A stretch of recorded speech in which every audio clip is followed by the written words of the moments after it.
We had a flurry of moves on Monday. Let's talk about them next on Fantasy Baseball Today in 5.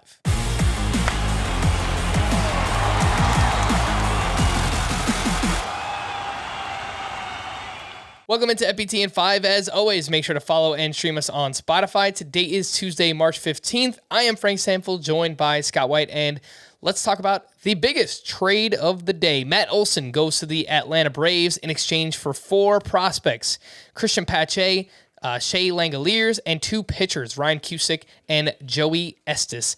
Scott, what do you think this move does for Matt Olson's fantasy value now that he's in Atlanta? It can only help it. It can only help it. Getting out of Oakland, that's one of the toughest parks to hit in. It's worth noting that Olson appeared to figure out how to hit in it just fine this past year. His home-away splits were almost dead even. So how much was it really holding him back anymore? Hard to say, but certainly you feel more confident about him moving to a smaller park, more confident that he'll be able to build off that breakthrough a year ago that we all thought was possible. But it mostly did rely on him reducing his strikeout rate considerably to under 20%. And, so his ability to follow up on it is going to depend largely on that, and where he's playing is probably irrelevant to that. But yeah, smaller park, better lineup. I think you can feel more confident about taking him with a 3rd-round pick than you may have before. Yeah, and we just did a mock draft on Monday night, and he went in the middle of the 3rd round. I think it was 31st overall, so some love already for Matt Olson now that he is on the Braves.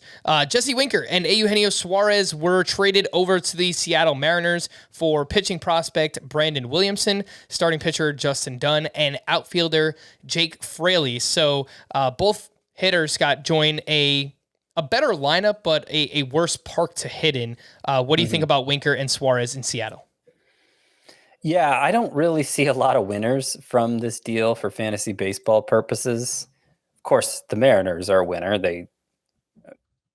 It's pretty impressive what they got given how little they gave up. Winker.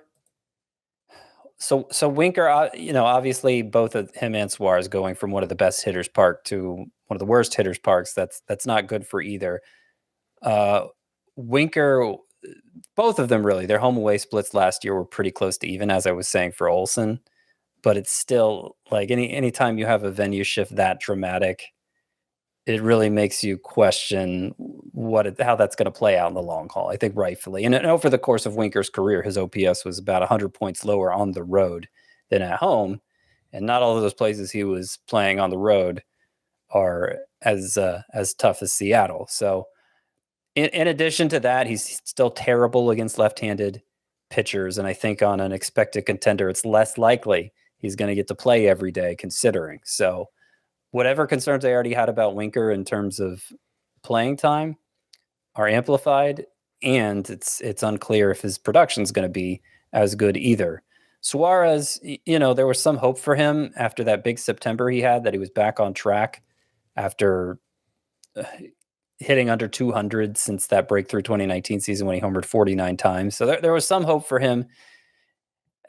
Again, like moving to this park on the opposite end of the pitcher hitter spectrum, it makes it harder to buy into that with a late round pick. All right, we had one decent sized signing, Andrew McCutchen, not the player that he once was, but signs a 1-year deal with the Milwaukee Brewers. And last year he hit .222 with 27 home runs and 6 steals. Scott, if he can get the batting average back up a little bit, there is still some fantasy value here. What do you think about McCutchen in Milwaukee? Yeah, I don't think it's a big change for him. Philadelphia is obviously a great park to hit in as well. So, he's just at a stage of his career where he only has so much to offer. He's more valuable in points leagues because he still does a good job of getting on base at a good clip, but the batting average really isn't there. There's still some pop. I don't like that it's gonna probably limit Tyrone Taylor's chances of contributing. I kind of liked him as a deep sleeper, a power speed source, but with McCutchen there, probably not going to happen.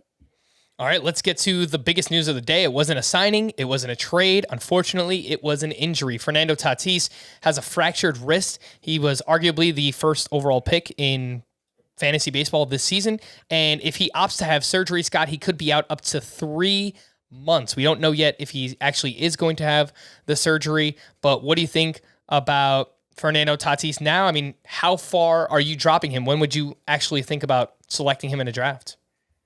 So this is still an evolving situation. It sounds pretty likely he's going to have the surgery, and that would put him returning about mid-June, hopefully, if things go right in the recovery. So, still available for something close to 2/3 of the season. So I don't want to bury him, but it has to be a pretty clear discount. I moved him outside the top 100 players overall in the outfield. That has him going after Cody Bellinger and Christian Yelich, who have big question marks themselves. I think that's the appropriate point. But obviously, if you're drafting Tatis, you have to know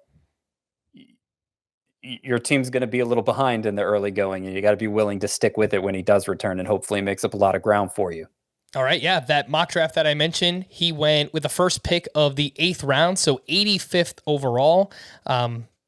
Seems like it might be a little bit optimistic, but again, this is an evolving situation regarding Fernando Tatis. For more extensive fantasy baseball coverage, listen to the Fantasy Baseball Today podcast on Spotify, Apple Podcast, Stitcher, your smart speakers, or anywhere else podcasts are found. And thanks for listening to Fantasy Baseball Today in 5. We'll be back again tomorrow morning. Bye-bye.